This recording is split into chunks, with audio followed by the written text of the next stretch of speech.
I was here from 1989 to 2002. Then I had some other opportunities that I kind of went after.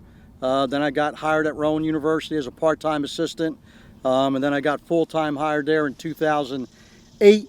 Coached there from 2008 to 2023. Then some things opened up here as far as a teaching job and stuff like that, and kind of started off as a joke, but then it kind of got more serious, and the more I thought about it, I figured, what a way to end my career than to come back to, obviously my hometown and coach again. I'm going to be very hands-on both sides of the ball, on offense and defense. I will be calling the plays on offense. Coach Shulman, Eric Shulman, will be calling our defense. We are running the exact defense that we ran at Rowan when I was the defensive coordinator back in 2008 when I started there. So I'll understand, what they're calling and all that stuff. So then I can kind of help a little bit. If I have a suggestion or a concern, at least the terminology, I don't have to worry about that. I already know it. We finished 1-9 last year. Obviously, that's not the Hamilton standard. We have a tough schedule. Out of our 9-game schedule, 8 teams made the playoffs last year. So they return a lot of guys. So, we know it's stacked against us, but I can tell you this, we're going to come out, we're going to play old style Hamilton football. We're going to be physical. We're going to be disciplined.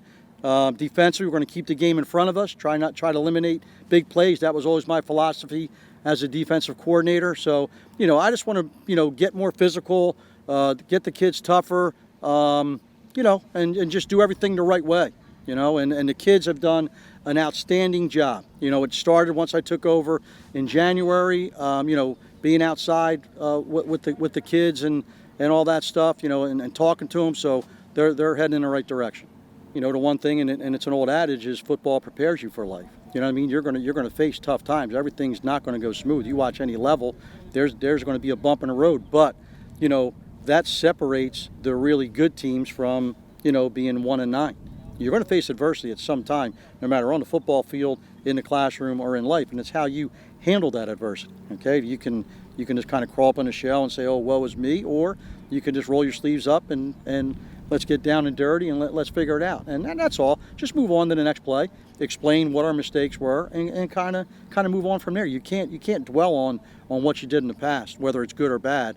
It doesn't matter. It's all about the next play. And the one thing it leads to our whole philosophy now here at Hamilton is kind of a little bit of old school on the back of our shirts and a little bit of new school. So we have sayings on the back. So our long sleeve T-shirts are going to say "Wake up the Echoes," and that's kind of bringing back my brother's style, and he kind of started this here in 1989 here at Hamilton. So we want to bring that back. And also on our T-shirts, "Win the Day." So all we're going to be about is just winning the day. So today in the weight room, hopefully we won the day. Tomorrow in the weight room, hopefully win the day. And the same thing in training camp. That's all we want to do. We want to win the day that we're in, and then everything else will take care of itself. Even though I'm the head football coach, I just want to be part of the Hamilton community. It's great talking to all students, no matter what sport or whatever they do in school. So I enjoy it. I'm actually I didn't think I'd have this much fun, but I'm having fun being back here.